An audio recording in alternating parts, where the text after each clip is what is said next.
அரசியல் அரங்கத்திற்கு வணக்கம். வணக்கம். இன்றைய தினம் பல்வேறு செய்திகள் வந்திருக்கு. அதில் முக்கியமான சில செய்திகளை மட்டும் பார்ப்போம். நேற்றைய தினம் நம்ம பேசியிருந்தோம். அதாவது இந்த தாய்மாமன் தங்க மோதிரம் திட்டத்திற்கு பர்ச்சேஸ் பண்ணுற அந்த கொள்முதல் செய்யக்கூடிய அந்த ஜோயோ லுகாஸ் நிறுவனம் பல்வேறு முறைகேடுகள் இருக்குது, இதிலே நிறைய குளறுபடிகள் இருக்குது நம்ம பேசியிருந்தோம். ஆனால் தாவேகா தரப்புலேருந்து என்ன சொல்கிறாங்க அப்படின்னா, அப்படிலாம் கிடையாது, மிக குறைந்த விலைக்கு அவங்க கொடுக்குறேன்னு சொல்லியிருக்கிறாங்க, அவங்களுக்கு நாங்கள் கொடுத்துருக்குறோம், நாங்கள் அதை வந்து ரொம்ப ஓப்பனாக இருக்குது இந்த தமிழ்நாடு அரசு அப்படிங்கிற மாதிரி பேசியிருக்கிறாங்க.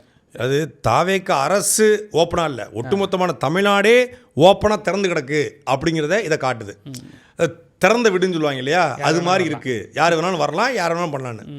நம்ம கேட்க வேண்டிய கேள்வி என்னென்னா, கேரளாவிலே, ஆந்திராவிலையோ, கர்நாடகாவிலையோ, எந்த பிற மாநிலத்திலையோ தமிழ்நாட்டை சார்ந்த ஒரு தமிழர் நிறுவனம் இப்படி போய் ஒரு ஒப்பந்தத்தை பெற முடியுமா என்றால் 100 விழுக்காடு முடியாது. அந்த மாநில நிறுவனத்தோடு ஒரு கன்சார்ட்டியம் அமைத்து ஒரு கூட்டமைப்பு உருவாக்கி நீங்கள் டெண்டர் எடுக்கலாம். கேரளாவுடைய நிறுவனத்துக்கு தான் கேரளாவுடைய அரசு, அது இந்தியா முழுக்க ஒரு நாடுன்னு சொன்னால் கூட அந்தந்த மாநில அரசுகள் டெண்டர் விடுவாங்க. அந்த மாநில அரசுக்கு உட்பட்டு அந்த மாநிலத்தினுடைய நிறுவனங்களுக்கு தான் முக்கியத்துவம் கொடுப்பாங்க. ஆனால் தமிழ்நாட்டில் போக்குவரத்துறை டெண்டராக அது வட மாநிலம், இந்த தாய்மாமன் தங்க மோதிரமா அது கேரள நிறுவனம். இங்கே எடுத்துக்கிற 2 நிறுவனமே கேரளாவுடைய நிறுவனமாக இருக்குது. அங்கே தான் சந்தேகம் எழுது, அங்கே தான் கேள்வி எழுது. இன்னொன்று, இது ஜாய் ஜோஸ் 2ஆக பிரிந்திருந்தாலும் கூட தாய் வீடு வந்து ஆலுகாஸ் தான். ஆலுகாஸ் அண்ணன் தம்பி 2 வரும். இவர் வந்து சோஸ் ஆலுகாஸ் தான் அடித்தார், இப்போ எடுத்துக்க ஜோய் அப்படின்றாங்க. 2 ஒன்று தான். நிர்வாக வசதிக்காக, அவங்களுடைய ஐடி பிரச்சனைக்காக, வருமான வரி பிரச்சனைகளுக்காக தனித்தனியாக பிரிஞ்சிருக்காங்க, அவ்வளோதான். நீங்கள் வந்து முரசொலி மாறன், தயாநிதி மாறன் உள்ளுக்குள்ளே வந்து இது பண்ணால் கூட 2 ஒன்று தானே. அதானி குரூப்பு தனித்தனியாக பிரிஞ்சிருக்காங்க. ஆனால் தலைமை குழுமம் ரிலையன்ஸ் தானே எல்லாமே, அது போல தான்.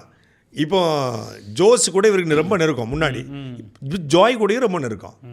ஜாய் ஆலுகாஸ் முதலாளி வீட்டில் வந்து பார்த்துட்டு போகிறாரு, இங்கே கிடைக்கிது அப்படின்னா அப்போது அது முறைகேடு நடக்கல. என்ன முறைகேடுன்றான் நான் கேட்குறேன்.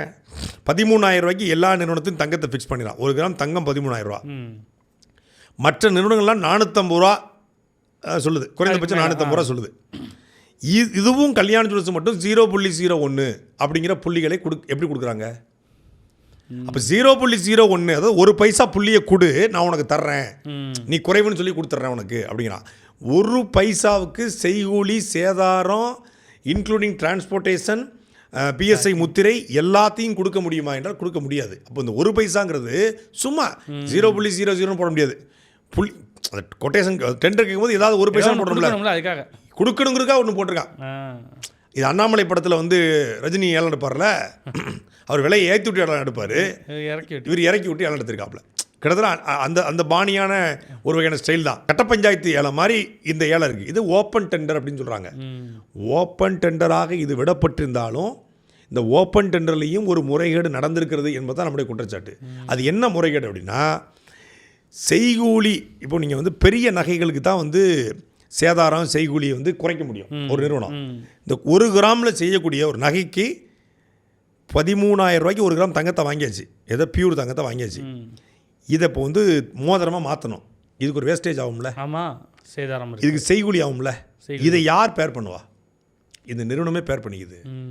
சரி, டிரான்ஸ்போர்ட்டேஷன் அந்த நிறுவனமே எடுத்துக்குது, பிஎஸ்ஐ முத்திரை அந்த நிறுவனமே எடுத்துக்கிறது, பாக்ஸ் போடணும் ஒரு முதலத்துக்கு ஒரு பாக்ஸ், அதுவும் அரசு அந்த நிறுவனமே எடுத்துக்குது. அப்படின்னா அந்த நிறுவனம் அவ்வளவு சேவை மனப்பான்மை கொண்ட நிறுவனமா?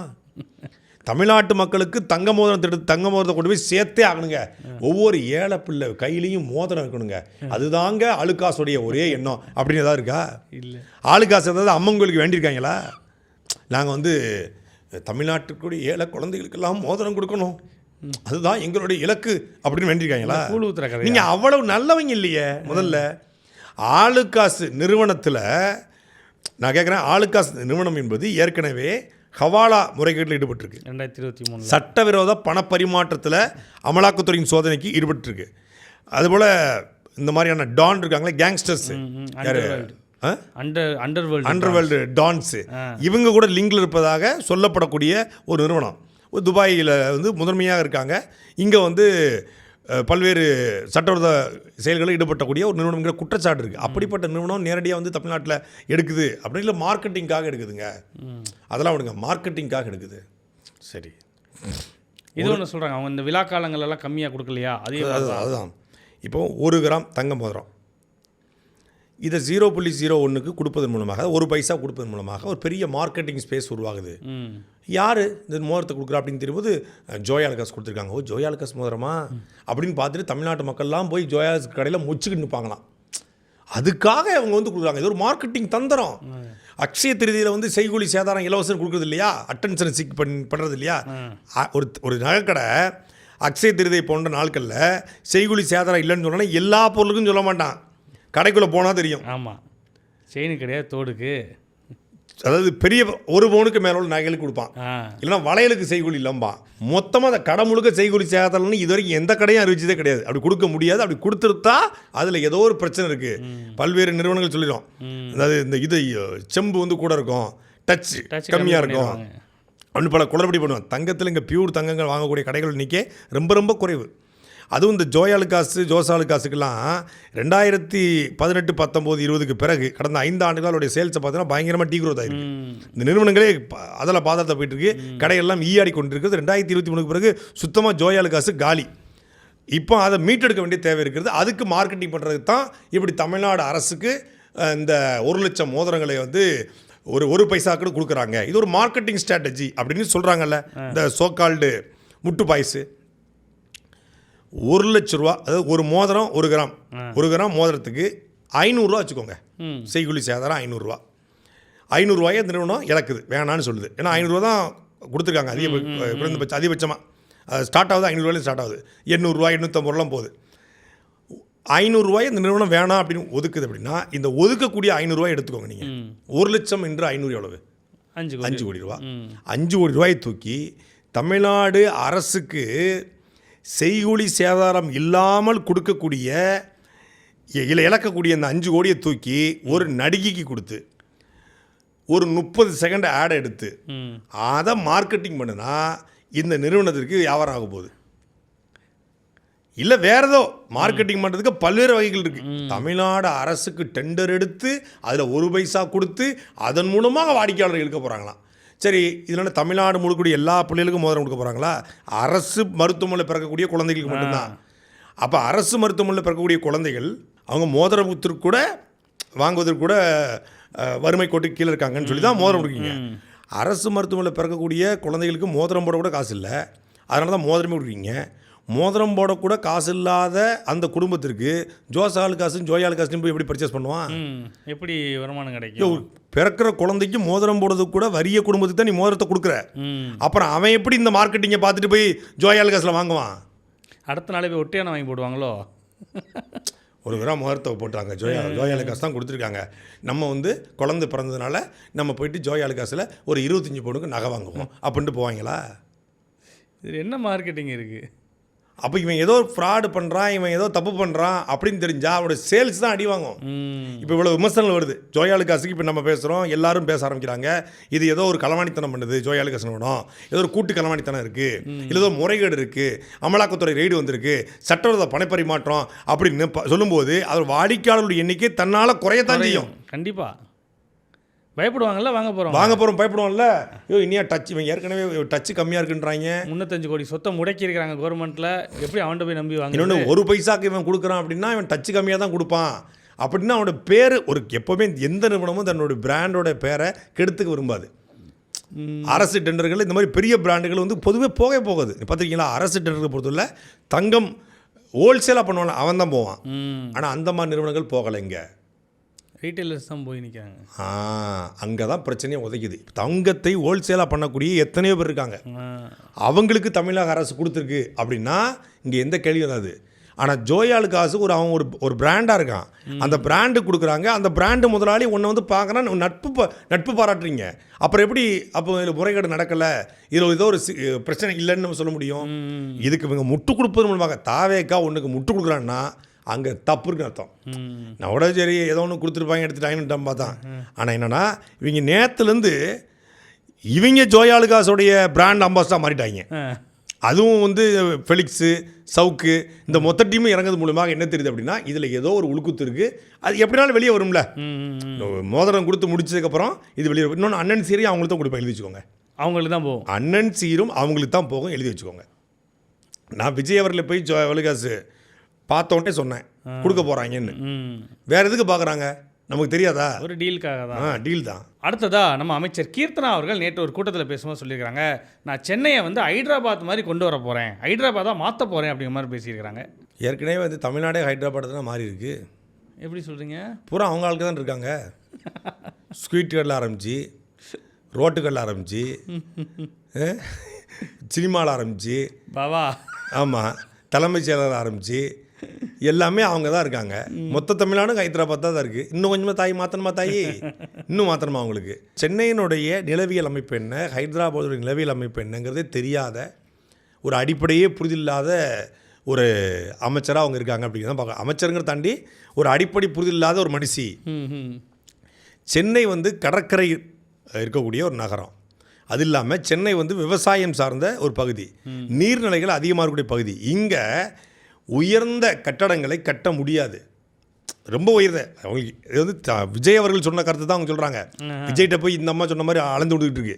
விஜயே சொல்லிக்காரு, நம்ம 5 வருஷம் ஆட்சி முடியும் போது நம்ம வீட்டிலேருந்து இறங்கி நடந்து போனோம்னா சென்னை வந்து அப்படியே சிங்கப்பூர் மாதிரி, மலேசியா மாதிரி கட்டடங்களாக இருக்கணும். இந்த பாலத்து மேலே நின்று இப்படி பார்த்தாக்க கட்டடமாக, அப்போ கூட நான் சொல்லியிருந்தேன்ல, பாலத்து மேலே நின்று பார்க்கும்போது கட்டடமாக தெரியும். அதை நான் சொல்கிறாங்க பாருங்க. முதலமைச்சர்கிட்ட போய் சொன்னேன், அவங்க வந்து அப்படி ஓகேன்னு சொன்னாங்க. அப்படி போகும்போது முழுக்க அப்போ இவங்களுடைய என்ன கட்டடங்கள் தான் வளர்ச்சி, உயர்ந்த கட்டடங்கள் தான் வளர்ச்சின்னு நினச்சிட்டு இருக்கான். உயர்ந்த கட்டடத்தை கட்டிட்ட சோத்துக்கு ஜொமேட்டோவில் ஆர்டர் பண்ணி சாப்பிடுவீங்களா, இல்லை ஸ்விக்கியில் ஆர்டர் பண்ணி சாப்பிடுவீங்களா? என்ன பண்ணி சாப்பிடுவீங்க? உயர்ந்த கட்டடங்களுக்கு வளர்ச்சி கிடையாது. இந்த மாநிலம் விவசாயத்தை நம்பியிருக்கிற மாநிலம். அது சார்ந்த தொழிற்சாலைகளை கொண்டு வருவது, விவசாயம் சார்ந்த இதை வந்து மேம்படுத்துவது, அதுதான் வளர்ச்சி. அதை விட்டுட்டு நான் ஐடி கொண்டு வருவேன். சென்னையில் ஐடி கம்பெனி இல்லை. முறையாக வந்து கீர்த்தனை தான் கொண்டு வராங்க. இது வரைக்கும் ஐடி கம்பெனிங்கிறது சென்னையில் இல்லைல்ல. நைட்டி கம்பெனி தான் இருந்துச்சு. நைட்டி கம்பெனி தான் இருந்துச்சு, ஐடி கம்பெனி இல்லை. முதல்ல ஐடி கம்பெனி ஓஎம்ஆரில் போய் பார்க்க சொல்லுங்கள். ஈசிஆர் தலைமை பார்க்க சொல்லுங்க. சிங்கப்பெருமாள் கோயில் போய் பாருங்க, வரிசையாக எத்தனை ஐடி கம்பெனி இருக்கு. மொத்த ஐடி நிறுவனம் சென்னையில் இருக்கு. சென்னைக்கு அப்புறம் ஹைதராபாத் முதன்மை ஹப்பு தான் அது.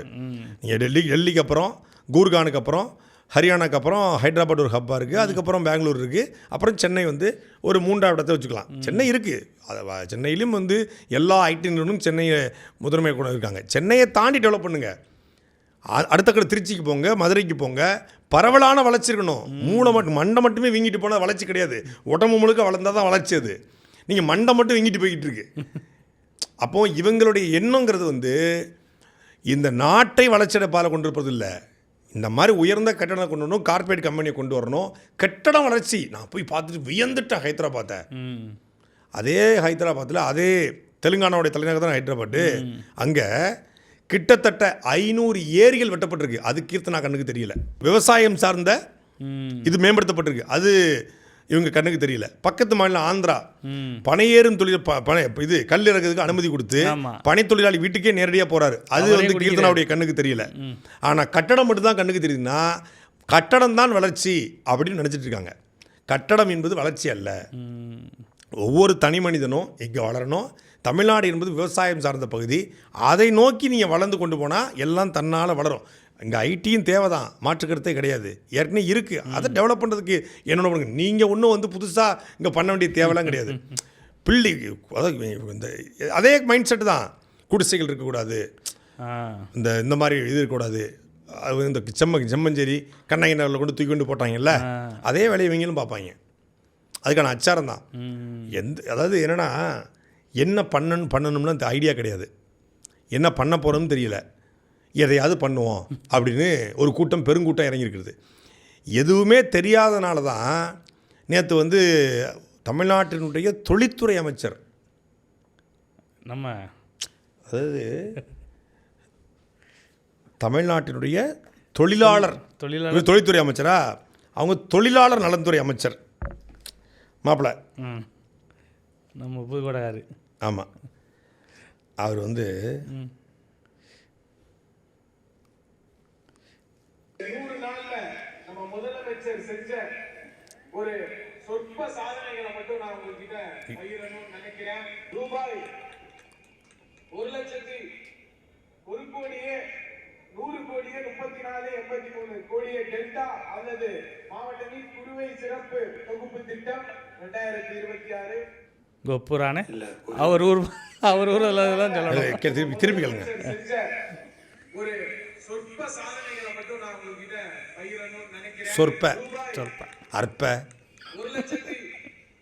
1 கோடியே 100 கோடியே 34 83 கோடியே டெல்டா அல்லது மாவட்டத்தில் குறுவை சிறப்பு தொகுப்பு திட்டம் 2026 இல்ல புரியல. 1 கோடியே 1000 1 கோடியே 100 கோடியே 34 84 டெல்டா மாவட்ட எழுதி கொடுத்தாங்க, வாச்சிட்டு உட்காந்துருக்காப்லங்க. நீங்கள் அதை மட்டும் கவனிச்சிங்களா? 34 84 டெல்டா மாவட்டங்களுக்கு அவ்வளோதான். பாட்டு மாதிரி தான் பாடுவாங்க. சரி கம ரிக நிசா சரி ப த த அவங்க நீங்கள் வந்து அப்படி கேட்கக்கூடாது. பாட்டு மாதிரி கேட்டிங்கன்னா அது உங்களுக்கு புரியும். நீங்கள் நார்மலாகவே இவங்க பேசி பழக மாட்டாங்க. அடுத்து அடுத்து இடது சாரிகள் குறி வைக்கப்படுகிறார்கள். தர் செயலானது. நீங்கள் இதை இப்படி வச்சு இதே வந்து நீங்கள் வந்து பாட்டாக மாற்றிட்டீங்கன்னா அடுத்தடுத்து இந்த டிசி பட பாட்டு மாதிரி அப்படி இருக்கும். அது மாதிரி வந்து பேக்ரவுண்ட் மியூசிக் போட்டு வந்துருப்பாங்க. மரிய வில்சன் ஒரு பக்கம் அப்படின்னா, இன்னொரு பக்கம் இவர் யார், தொழில்துறை அமைச்சர் பர்வேஸ், அப்புறம் பார்த்திங்கன்னா முதலமைச்சர், எல்லாரும் ஒரே மாதிரி தான். இவங்க யாருமே கணக்கில் வந்து ரொம்ப ரொம்ப ரொம்ப ரொம்ப வீக்கு. அதாவது அந்த அந்த பரீட்சை நடக்கும்போது கூட பள்ளிக்கூடத்துக்கு கட்டடிச்சிட்டாங்க போல இருக்குது. காலேஜுக்கு போனது ஸ்ரீநாத் அப்படி தான். இதில் எல்எல்பி வேறு இவர் ஏதோ ஆந்திரா பக்கெட்டு மணிப்பூர் பக்கெட்டு போட்டதாக இருக்கும். இல்லை எல்எல்பி வழக்கறிஞர் இவர் சார். இவர் வந்து கவுன்சிலராக வேறு இருந்திருக்காப்புல புதுக்கோட்டையில். இவர் கணக்கை கொண்டு போய் தீ வச்சு கொடுத்தணும் கணக்கில். ஒரு ஒரு 1 கோடியே 1 கோடியே 100 கோடியே 1 கோடியே 100 கோடியே 134 கோடி 83 லட்சம். அதைத்தான் அப்படி சொல்கிறாப்புல.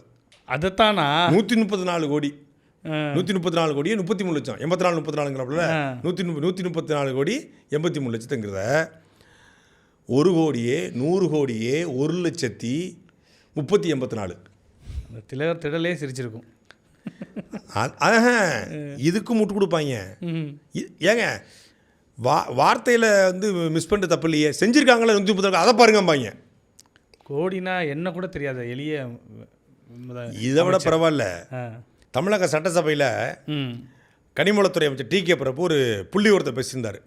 ரமணா படத்தில் வந்து பேசுவார்ல, தமிழ்நாட்டில் மொத்தம் 5000 டாஸ்மாக் இருக்குது, அதில் 4000 டாஸ்மாகில் கதவே இல்லைடா, ஜாதியோட ஒன்று பற்றிச்சு கம்மாடா அப்படிங்கிற மாதிரி பேசியிருப்பாப்புல.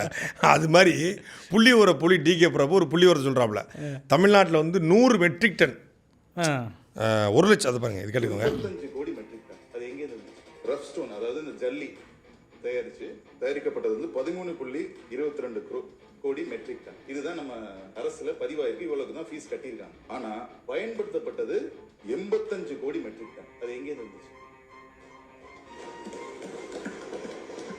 அதாவது 100 கோடி மெட்ரிக் டன் வந்து தயாராயிருக்கு, உற்பத்தி ஆயிருக்கு, ஜல்லி எல்லாமே. இப்படிதான் விலை குறைச்சு வச்சிருந்தாங்க. 85. இதை கேட்டுட்டு ஒரு பெருமிதத்தோட எல்லாரும் ஆஹா என்ன ஒரு புள்ளி வரோன்றாங்க. டங்கு அதாவது ஒரு குவாரி, இந்த குவாரி வந்து கல்லை வெட்டுது. கல்லை வெட்டும் போது 18 விழுக்காடு ஜிஎஸ்டி வந்து அரசு கட்டணும்.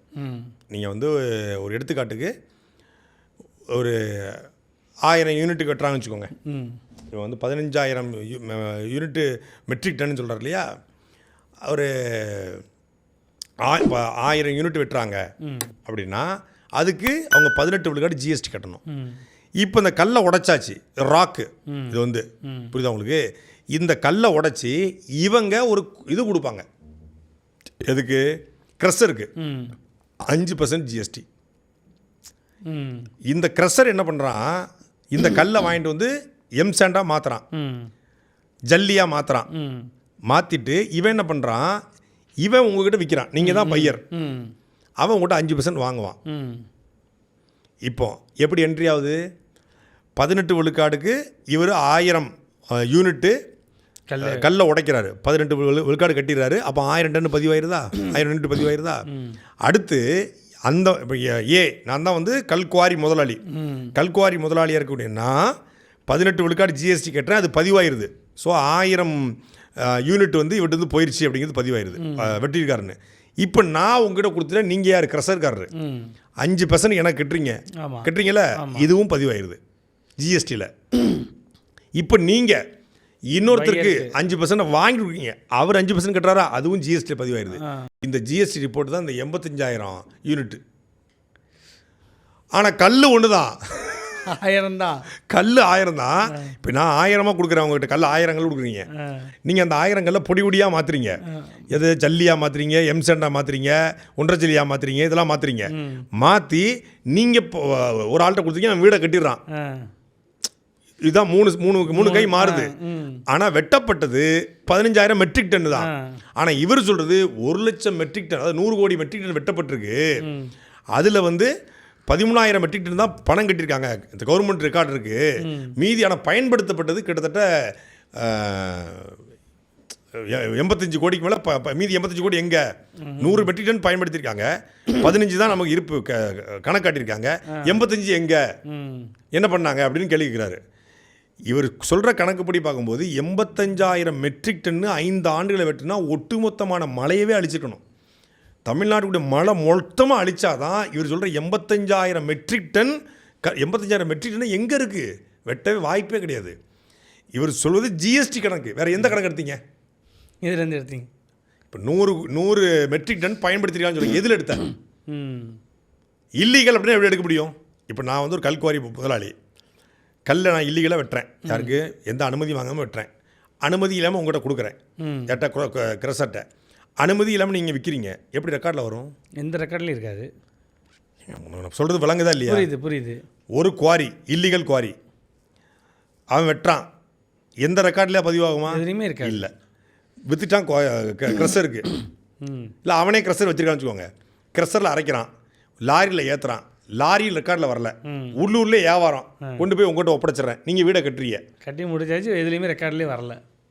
அப்போ நீ எந்த ஆவணத்துலேருந்து எடுத்தீங்க? 100 கோடி மெட்ரிக் டன் தமிழ்நாட்டில் பயன்படுத்தப்பட்டிருக்கு. 15,000, அது 13,000 சொல்கிறார், 13,000 மெட்ரிக் டன் தான் பதிவாயிருக்கு. 85 கோடி மெட்ரிக் டன் கணக்கில் வரல என்பதை மரியாதைக்குரிய தமிழ்நாடு கனிமவளத்துறை அமைச்சர் டி.கே. பிரபு எந்த ஆடிட் மூலியமாக தெரிந்து கொண்டார்? டேட்டா எங்கே? சரி, இது எல்லாம் கேரளாவுக்கு கடத்தப்படுதுன்னு சொல்கிறாங்க இல்லையா? கேரளாவுக்கு கடத்தப்படுது. கேரளாவுக்கு அனுமதியோடு போகுது, கடத்தப்படலை, அனுமதியோடு போகுது. நீங்கள் வந்து விழிஞம் துறைமுகம் தான் எல்லாம் போகுதுங்க. விழிஞம் துறைமுகம் அதானி போர்ட்டு. இல்லீகலான கல்லை எடுப்பானா? எடுக்க முடியாது. ஜிஎஸ்டி கட்டி தான் போகணும். அவன் ஆன்லைனில் தான் பேமெண்ட் பண்ணுவான். நீங்கள் வந்து கல்லை கொண்டு போய் கொடுத்தோன்னே கச்ச நீ எண்ணி வச்சுக்கோங்க அப்படிலாம் கொடுக்க முடியாது. எப்படி கொடுப்பான் அவன்? வந்துட்டு எவ்வளோ லோடு, கட்டைப்படியை குடிச்சிட்டு அதான் எங்கள் உட்காந்துருப்பாரா வெளியில் இழுத்துக்கிட்டு, வாங்க எவ்வளோ லோடு அணைச்சி 7 லோடு கொண்டு வந்தேன், 7 லோடா, லோடுக்கு 15,000 இந்தாங்க வச்சுக்கோங்க, காசு வச்சுக்கோங்க, எடுத்துகிட்டு போங்க, போகும்போது நல்லா புரோட்டாவும் பீஃபும் சாப்பிட்டு போங்க அப்படின்னு சொல்லுவார் அதானி. முறைப்படி ஜிஎஸ்டி, முறைப்படி அங்கே கேரளாவில் வந்து டோல்கேட் இருக்குது, அவன் எண்ணி தான் உள்ளே விடுவான். எத்தனை வண்டி போனாலும் எல்லா வண்டியுமே பாஸோட, எல்லா வண்டியுமே வந்து அனுமதி வாங்கி தான் போகுது. நம்ம அண்டை மாநிலத்துக்கு வந்து அதிகப்படியாக கல்கள் போகக்கூடாது. விழிஞம் அங்கே கேரளாவில் மழை இருக்கும்போது இங்கே எதுக்கு வெட்டுறக்கிற கேள்வி நம்ம எழுப்புகிறோம். அனுமதி வாங்கியோ அனுமதி வாங்காமலோ போகக்கூடாது என்பது நம்முடைய குற்றச்சாட்டு. இவன் அனுமதி வாங்கிட்டு அளவு அதிகமாக தமிழ்நாட்டில் கல்குவாரிகள் வெட்டப்படுறாங்கிறது நம்ம குற்றச்சாட்டு, அதில் மாற்றுக்கிறதே கிடையாது. ஆனால் அமைச்சர் டி.கே. பிரபு சொல்வது என்பது எந்த ஆடிட் மூலியமாக எடுக்கப்பட்ட தகவல் என்னென்னா, ஜிஎஸ்டியில் எல்லா ஜிஎஸ்டியும் கலெக்ட் பண்ணி அவர் இது ஜிஎஸ்டியை வச்சு சொல்கிறார். ஸோ இந்த 15,000 கோடிங்கிறது, 15,000 மெட்ரிக் டன்னுங்கிறது ஒரு 65,000 மெட்ரிக் டன்னா, மூணு கை மாறுது இல்லையா? ஒரே அளவு தான், ஒரு 1000 அந்த வெட்டினது தான் 3 கை மாறுவது, 3 பேரும் ஜிஎஸ்டி கட்டுறான். ஸோ அந்த ஜிஎஸ்டியை வச்சுக்கிட்டு தான் இவர் வந்து 85,000 கோடி 1,00,000 கோடி அப்படிங்கிற கணக்கு. இது யார் கொடுத்த கணக்குனா அதிகாரிகள் கொடுத்த கணக்கு. அதிகாரிகளுக்கு சொல்கிறத அப்படியே கேட்டு வந்து ஒப்பிச்சா என்ன நடக்கும் அப்படின்னா இதுதான் நடக்கும். அப்படி தான் விக்னேஷ் அசிங்கப்பட்டாப்ல, டாஸ்மாக மூடிட்டோம் கொடுத்த லெட்டர் அப்படியே படிச்சாப்புல. அதே போல் தான் ஒவ்வொருத்தரும் அதிகாரி சொல்கிறது அப்படியே வாசிட்டு போயிடுறது. இந்த கல்வித்துறை இயக்குனர் வந்து ஒரு அறிக்கை வெளியிட்ட இல்லை அதில் ஒரு சில வார்த்தை தப்பாக இருக்குன்னு சொல்லி விஸ்வநாதன் சொல்ல, அதுக்கப்புறம் ஒரு சில வார்த்தையிலேயே அதை மொத்தமாகவே தப்புன்னு சொல்லி இப்போ திருப்பி மறுப்பு சொல்லியிருக்காங்கல்ல. இப்படி இந்த அரசு பல்ட்டி அடித்து வரக்கிற காரணம் அதிகாரிகளுடைய தலையீடு.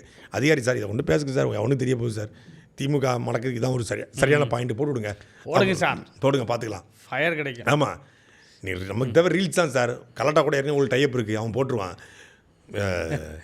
சட்டசபையில் நம்ம டிகே பிரபுடைய உற்சாகத்தை பார்த்தீங்களா? எதிர்கட்சிகளே மூக்கில் விரல வச்சுட்டாங்க.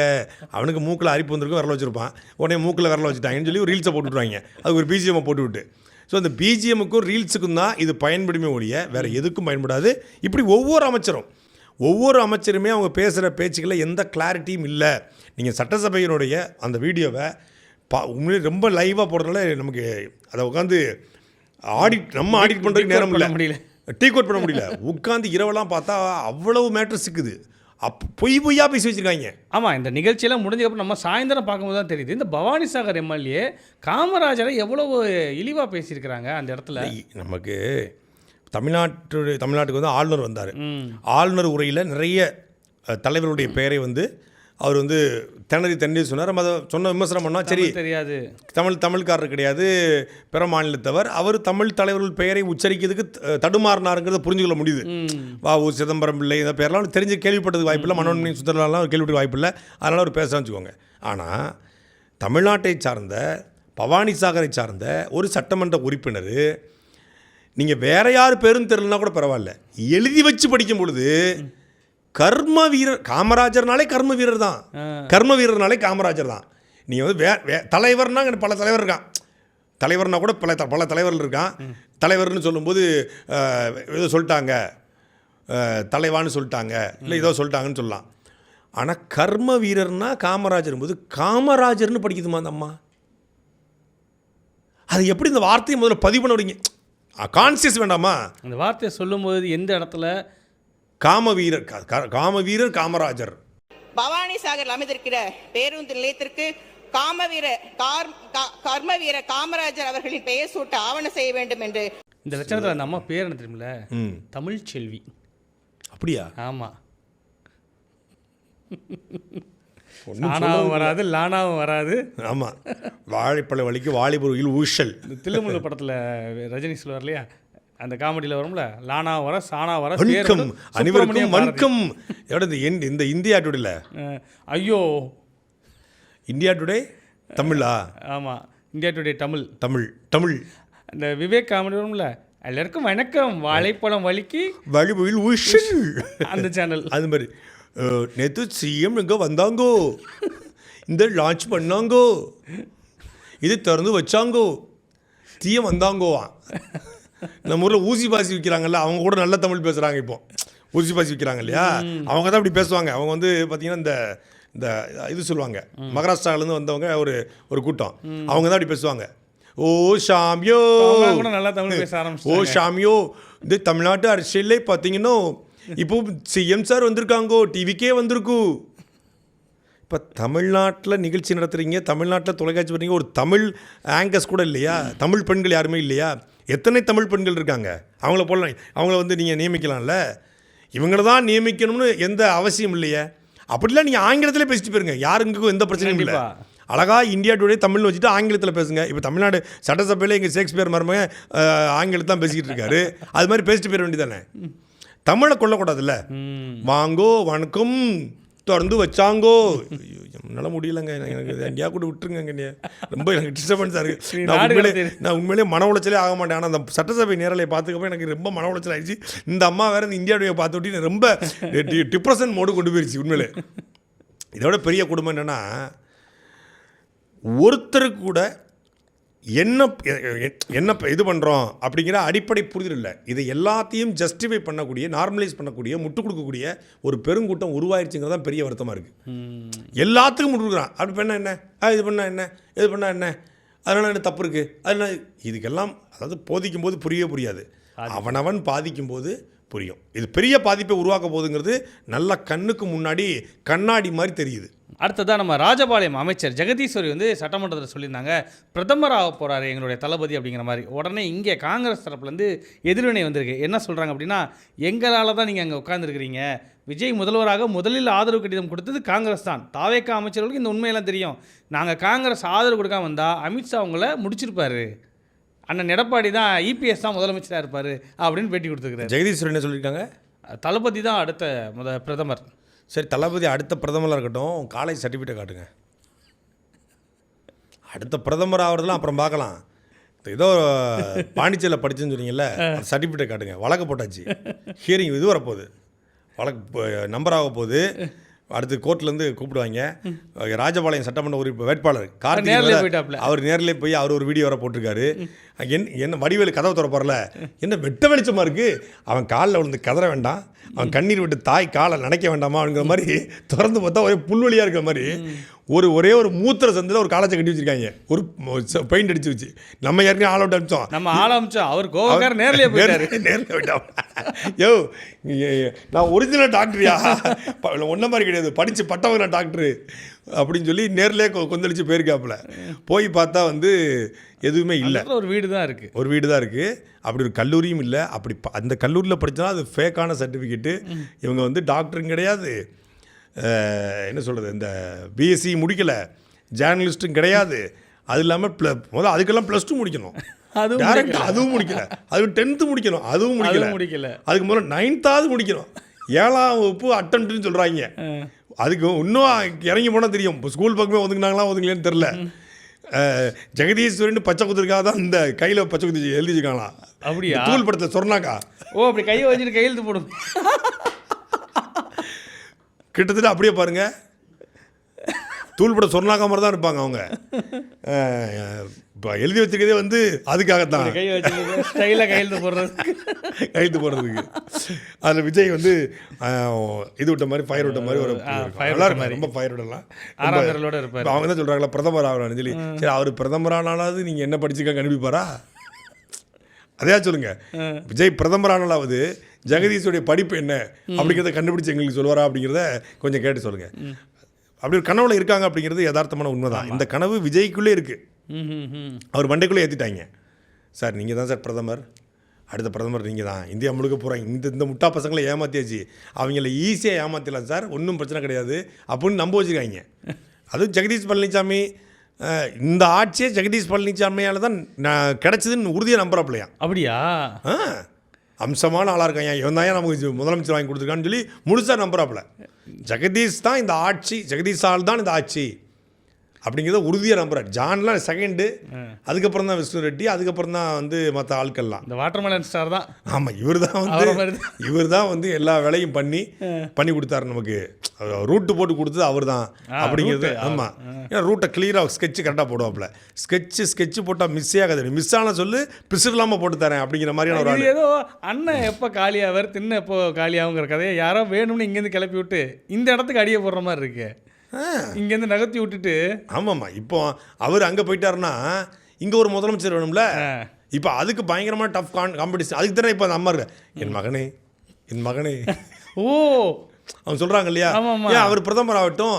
இப்போ இன்னொருத்தர் வெற்றியில் வந்து VETTRI இருந்துச்சுல, அது ஒரு டீ தான் தளபதியான், இன்னொரு டீ, இன்னொரு டீ இருக்குல்ல,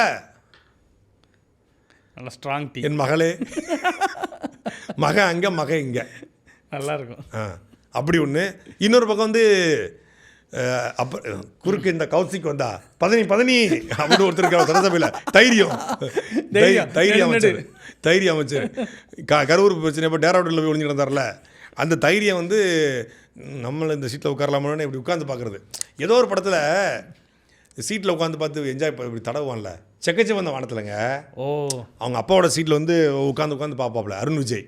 நான் வாலின்னு நினச்சிட்டேன், அண்ணன் வாலியா. அந்த மாதிரி கிடையாது, இது வேற. நீங்கள் சொல்கிற சீட்டு வேற, நான் சொல்கிறது உண்மையான சீட்டு.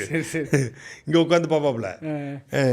அது மாதிரி இப்போ வந்து இந்த முதலமைச்சர் சீட்டு இந்த இதுக்கு கிடைக்காதுல்ல சார். முதலமைச்சர் சும்மா டம்மி சார், தமிழ்நாடு தான். இங்கே பார்த்தீங்களா, என்ன தான் நீங்கள் முதலமைச்சர்னாலும் உங்ககிட்ட கேட்குறாங்களா, அதிகாரிகள் ஆட்சி தான் நடக்குது. யார் கட்டுப்படுத்துகிறா? அங்கே மேலேருந்து கட்டுப்படுத்துகிறாங்க.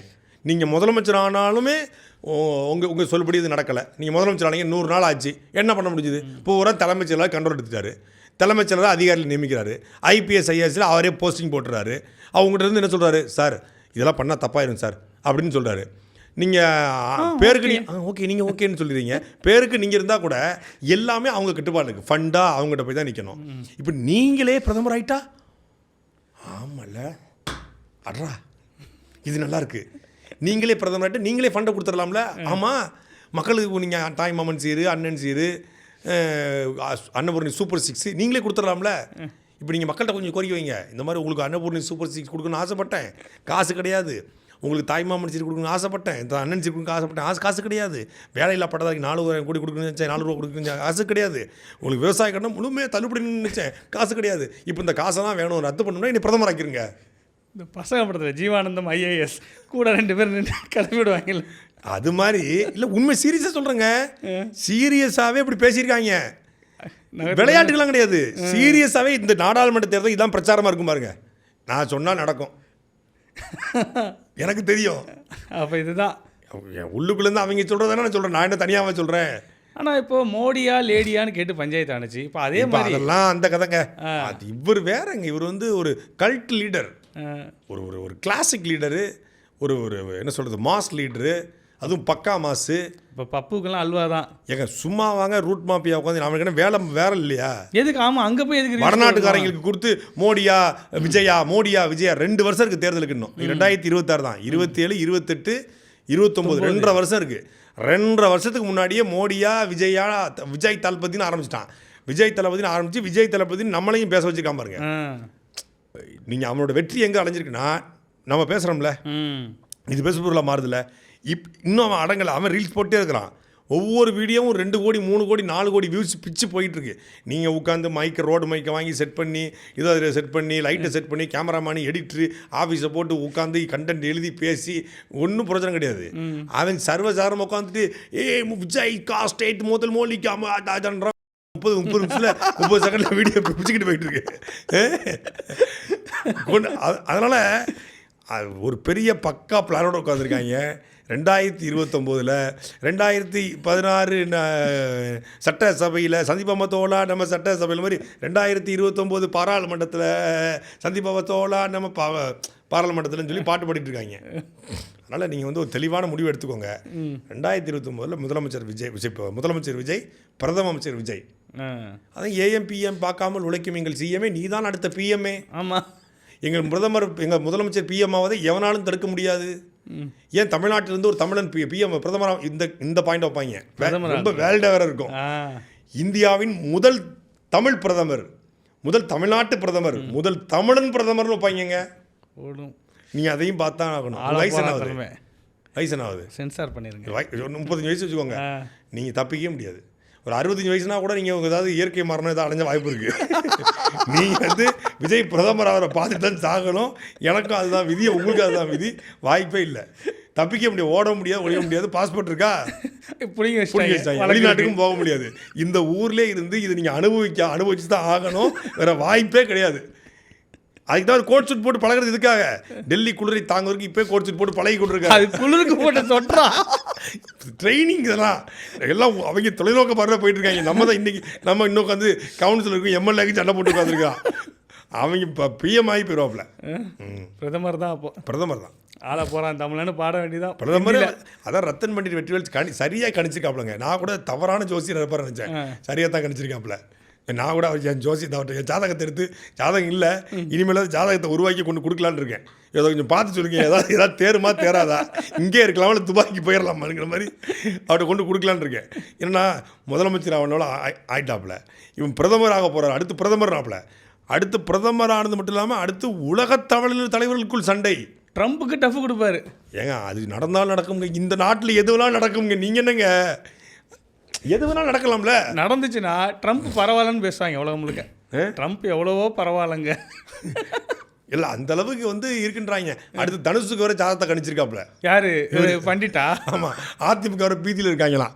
என்னது அடுத்து தனுஷா? டே அப்படி நாங்கள் என்ன பண்ணுறதா அப்படின்னு பேசாமல் எல்லாரும் ஜாதகத்தை எடுத்துகிட்டு பண்டிட்டு போயிடலாம் போல இருக்கே. மொதல் ஜாதகத்தை அவன்கிட்ட கொண்டு கொடுத்தாரு. சரி, ஏதாவது ஒரு உருப்புற மாதிரி தான் இருக்காங்க. இல்லை அடுத்த ஜென்மத்துக்கு பிறந்தவான்னு சொல்லுங்கள், எப்படியோ போயிடுறோம் நாங்கள். ஸோ அப்படி போயிட்டுருக்கு. அதனால் வந்து நீங்கள் எதுவும் யோசிக்க தேவையில்லை, எல்லாத்தையும் தளபதி பார்த்துக்குவார். பல்வேறு செய்திகள் குறித்து பேசணும். மீண்டும் நாளை அரசியல் சந்திப்போம். நன்றி. மன்மத வணக்கத்தை சமைக்கிறேன். சாட்டை எடுத்து நாட்டை திருத்து.